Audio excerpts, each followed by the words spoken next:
Dalam kegiatan pengadaan paket toga, pembagian ABT, leaflet, pembagian demo set dan poster yang diselenggarakan oleh Dinas Kesehatan di program TMMD ke-110 Bojonegoro juga dimeriahkan dengan senam akupresur di Kompleks Balai Desa Ngerancang.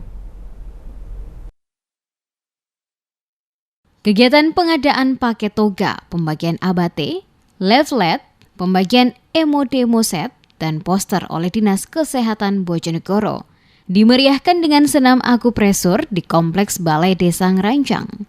Senam akupresur adalah kegiatan senam yang gerakannya terdapat teknik pijatan akupresur. Akupresur sendiri diyakini baik untuk merelaksasi dan mengobati beragam jenis penyakit. Bersama dengan Forum OPD Dinas Kesehatan setempat, Kader Posyandu dan anggota Satgas, tampak bersama-sama melakukan senam akupresur untuk memeriahkan kegiatan tersebut.